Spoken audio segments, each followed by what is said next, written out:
ये तीन words perplexing, deteriorate और एडवर्सिटी एग्जामिनर्स के फेवरेट हैं। इसको नोट कर लो। A confusing situation is perplexing. जब परफॉर्मेंस खराब होती है इट डिटेरियोरेट्स। सबसे पहली सीख, चैलेंजेस इंपीडमेंट्स नहीं है। इंपीडमेंट्स मतलब रुकावटें। चैलेंजेस तो मौके हैं टू इवॉल्व, यानी आगे बढ़ने के। सेकंड, एक होलिस्टिक यानी ओवरऑल। हेलो स्टूडेंट्स, कैसे हैं आप सब? चलो आज कुछ अलग करते हैं। ये जो मुश्किल इंग्लिश वर्ड्स होते हैं ना, जिनसे डर लगता है, आज हम उन्हें रट्टा मार कर नहीं बल्कि एक कहानी सुनकर सीखेंगे। एक स्टूडेंट की ही कहानी, बिल्कुल आपके जैसी। और देखते ही देखते ये वर्ड्स आपकी सुपर पावर बन जाएंगे। रेडी वो? Let's go. तो मिलते हैं हमारे हीरो से, रोहन। रोहन, जो शायद आप में से ही कोई एक है, उसने अभी अभी एक टफ एग्जाम की प्रिपरेशन स्टार्ट की है। और आप जानते ही हैं, जब भी कोई बड़ी चीज शुरू करते हैं, स्टार्टिंग हमेशा थोड़ी चैलेंजिंग लगती है ना? यहाँ दो बड़े इंपॉर्टेंट वर्ड्स हैं। रोहन अपनी प्रिपरेशन के नेसेंट स्टेज में था।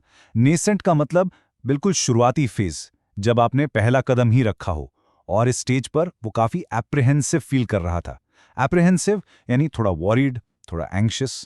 वो फीलिंग आती है ना पेट में गुड़गुड़ सी कि कैसा होगा, कर पाऊंगा या नहीं, बस वही फीलिंग। और उसकी चिंता की वजह थी सिलेबस का मैग्नीट्यूड, यानी उसका साइज। इतना बड़ा सिलेबस, ये उसके लिए बहुत परप्लेक्सिंग था। परप्लेक्सिंग मतलब कंफ्यूजिंग, उलझा देने वाला। दिमाग घूम जाता है ना कि भाई शुरू कहाँ से करूं। इतना बड़ा चैलेंज उसको अनफैथमेबल लग रहा था। मतलब इतना गहरा कि उसकी बॉटम लाइन ही समझ ना आए। तो उसके दिमाग में चल क्या रहा था? उसके स्टडी प्लान में बहुत एम्बिग्विटी थी, यानी कुछ भी क्लियर नहीं था। कंफ्यूजन ही कंफ्यूजन। वो अपनी ही एबिलिटीज को लेकर स्केप्टिकल था। मतलब उसको खुद पर ही डाउट था कि यार मुझसे हो पाएगा। आगे का रास्ता एकदम ओपेक लग रहा था, जैसे धुंध में कुछ साफ ना दिखे, वैसा ही। इसलिए एक सॉलिड प्लान की जगह वो कंजेक्चर पर चल रहा था। कंजेक्चर मतलब सिंपल भाषा में गेस वर्क, अंदाजा। तो शुरुआत तो ऐसी थी, पर अब आती है असली पिक्चर। ये वो फेज है जब मुश्किलें बढ़ती हैं और सेल्फ डाउट हावी होने लगता है। Let's see. ये टाइमलाइन देखो। पहले महीने ठीक ठाक स्कोर आया, तो एक ट्रांजिएंट सी होप जागी। ट्रांजिएंट यानी टेम्पररी, जो बस थोड़ी देर के लिए हो। लेकिन सेकेंड मंथ्स में परफॉर्मेंस डिटीरियोरेट होने लगी, यानी और खराब होने लगी। और तीसरे महीने तक स्कोर एक ग्रिम लेवल पर पहुंच गया। ग्रिम मतलब बहुत ही डिप्रेसिंग, निराशाजनक। इससे रोहन पूरी तरह डिवेस्टेटेड हो गया, मतलब इमोशनली बिल्कुल टूट गया था। और कहते हैं ना, ऐसी ही एडवर्सिटी यानी मुश्किल घड़ी, कठिन समय हमें सच का आईना दिखाती है। रोहन के लिए ये एक वेकअप कॉल था। तो देखते हैं उसके प्लान में गलती क्या थी। उसका पहला प्लान हाइपोथेटिकल था, यानी सिर्फ अजम्पशंस पर बेस्ड, हवा में। शेड्यूल बिल्कुल इरैटिक था। कभी 10 घंटे पढ़ लिया तो कभी 2 दिन किताब ही नहीं खोली। इस सब ने उसे एक प्रेडिकमेंट में डाल दिया, एक ऐसी मुश्किल सिचुएशन जहां से निकलना नामुमकिन सा लगे। इसके आगे एक वायबल यानी वर्केबल स्ट्रैटेजी में एक कोहेरेंट या लॉजिकल शेड्यूल होता है, जो प्रोग्रेस की तरफ ले जाता है। Okay, time for a quick revision. ये तीन वर्ड्स परप्लेक्सिंग, डिटेरियोरेट और एडवर्सिटी एग्जामिनर्स के फेवरेट हैं। इसको नोट कर लो। A confusing situation is perplexing. जब परफॉर्मेंस खराब होती है इट डिटेरियोरेट्स, और मुश्किल वक्त को एडवर्सिटी कहते हैं। अब रोहन की स्टोरी के साथ ये वर्ड्स हमेशा के लिए याद हो गए ना? और अब आती है कहानी में एक टर्निंग पॉइंट।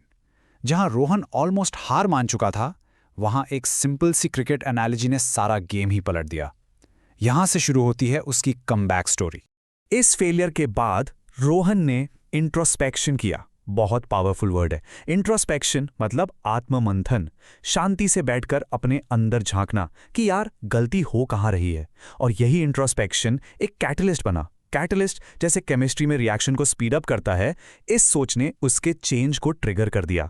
तो वो एनालॉजी क्या थी? Simple, preparation is like a test match. Rule number 1, एक टाइम पे एक बॉल पर फोकस करो। मतलब जो इमीडिएट टैंजिबल टास्क है, जो आपके सामने है, उस पर कॉन्सेंट्रेट करो। नंबर 2, डॉट बॉल से मत डरो। छोटे मोटे फेलियर्स से घबराना नहीं है। You have to be resilient, यानी गिरकर वापस उठने की हिम्मत रखनी है। नंबर 3, इनिंग्स बिल्ड करो। कंसिस्टेंट और मेटिकुलस, यानी एकदम डिटेल में एफर्ट लगाओगे तभी बड़ा स्कोर बनेगा। And finally, have a robust defence. अपने कॉन्सेप्ट्स को इतना रोबस्ट यानी स्ट्रांग बनाओ कि कोई भी टफ क्वेश्चन तुम्हें आउट ना कर पाए। इसी को कहते हैं परसीवरेंस। और इसका रिजल्ट आप इस ग्राफ में साफ देख सकते हो। जैसे ही रोहन का एफर्ट कंसिस्टेंट हुआ, उसकी प्रेपरेशन रोबस्ट हुई और उसका कॉन्फिडेंस लेवल बूम सीधा ऊपर चला गया। This is the magic of consistency. ये क्रिकेट एनालॉजी रोहन के माइंडसेट में एक कंप्लीट पैराडाइम शिफ्ट ले आई। Paradigm, super important word. इसका मतलब होता है सोचने का तरीका, एक मॉडल या नजरिया। उसने पढ़ाई को देखने का अपना पूरा फ्रेम ही बदल डाला। ये एक गेम चेंजिंग मोमेंट था।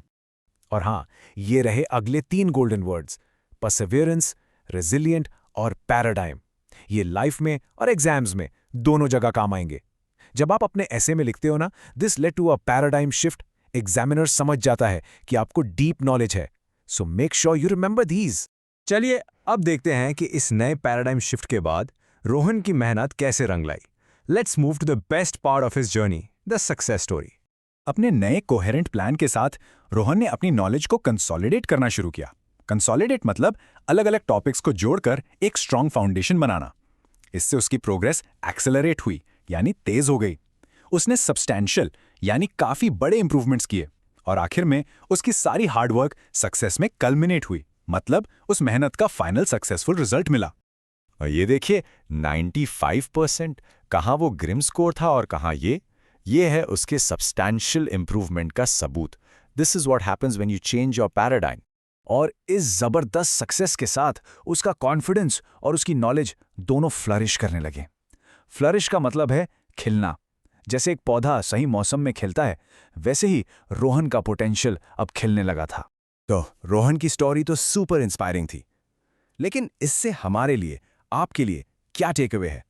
What is the final lesson for all of us? Let's quickly summarize. सबसे पहली सीख, चैलेंजेस इंपीडिमेंट्स नहीं है। इंपीडिमेंट्स मतलब रुकावटें। चैलेंजेस तो मौके हैं टू इवॉल्व, यानी आगे बढ़ने के। सेकंड, एक होलिस्टिक यानी ओवरऑल एंड मेटिकुलस यानी डिटेल ओरिएंटेड अप्रोच रखो। थर्ड, इंट्रोस्पेक्शन यानी आत्ममंथन ही बदलाव की चाबी है। और फाइनली, परसिवरेंस किसी भी हार को जीत में बदल सकता है। सोचिए, साल भर बाद रोहन अपनी डायरी में लिख रहा है, इन रेट्रोस्पेक्ट यानी जब मैं आज पीछे मुड़कर देखता हूं, the struggle was the most profound part of my journey. Profound मतलब बहुत गहरा, डीपली मीनिंगफुल। असली सीख तो उसे उस स्ट्रगल ने ही दी थी। तो अब मैं आपको इसी सवाल के साथ छोड़ता हूं। आप अपनी प्रेपरेशन जर्नी में कौन सा पैराडाइम, कौन सा सोचने का तरीका बदलने वाले हैं? थिंक अबाउट इट, क्योंकि सही पैराडाइम आपको एक सिंपल स्टूडेंट से वोकैबुलरी का सुपर पावर बना सकता है। All the very best.